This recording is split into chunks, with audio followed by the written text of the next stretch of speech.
Histoire biblique tirée du livre de la Genèse, chapitre 3, versets 1 à 24. Le serpent était le plus rusé de tous les animaux sauvages que l'Éternel Dieu avait fait.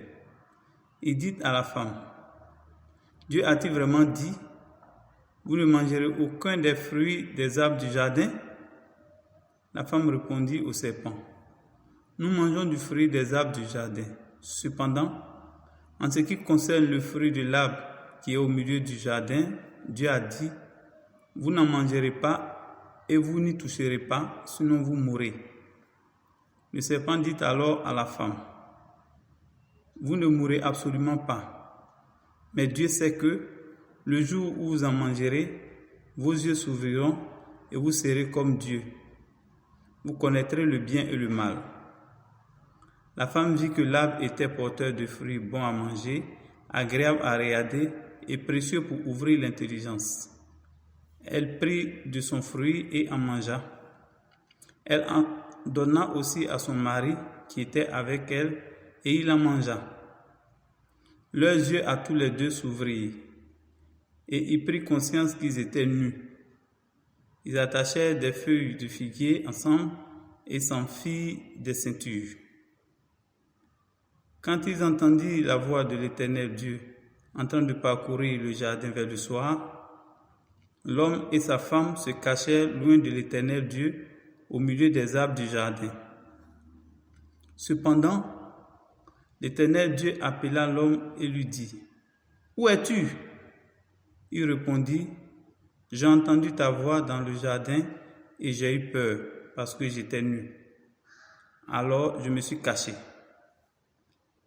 L'Éternel Dieu dit, « Qui t'a révélé que tu étais nu? Est-ce que tu as mangé du fruit de l'arbre dont je t'avais interdit de manger ?»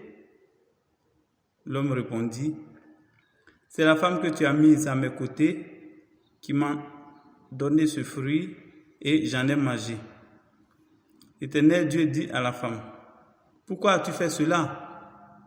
La femme répondit, « Le serpent m'a trompé et j'en ai mangé. » L'Éternel Dieu dit au serpent, « Puisque tu as fait cela, tu seras maudit parmi tout le bétail et tous les animaux sauvages. Tu marcheras sur ton ventre et tu mangeras de la poussière tous les jours de ta vie. Je mettrai l'hostilité entre toi et la femme, entre ta descendance et sa descendance. Celle-ci t'écrasera la tête et tu lui blesseras le talon. » Il dit à la femme, « J'augmenterai la souffrance de tes grossesses. C'est dans la douleur que tu mettras des enfants au monde.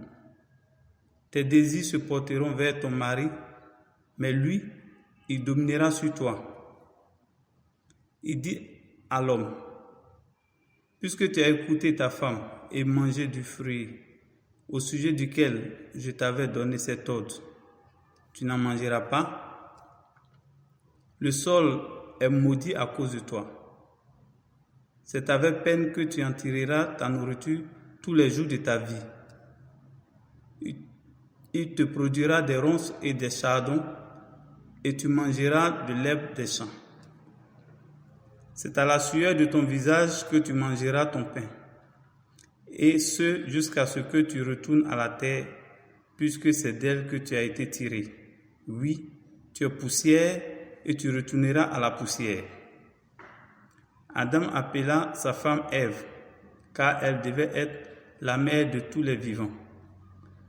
L'Éternel Dieu fit des habits en peau pour Adam et pour sa femme, et il les leur mit. L'Éternel Dieu dit, « Voilà que l'homme est devenu comme l'un de nous pour la connaissance du bien et du mal. Maintenant, empêchons-le de tendre la main, de prendre aussi du fruit de l'arbre de vie, d'en manger et de vivre éternellement. » Ainsi, l'Éternel Dieu le chassa du jardin d'Éden pour qu'il cultive la terre d'où il a été tiré. Après avoir chassé Adam, il posta à l'est du jardin d'Éden des chérubins qui agitent une épée flamboyante pour garder le chemin de l'arbre de vie.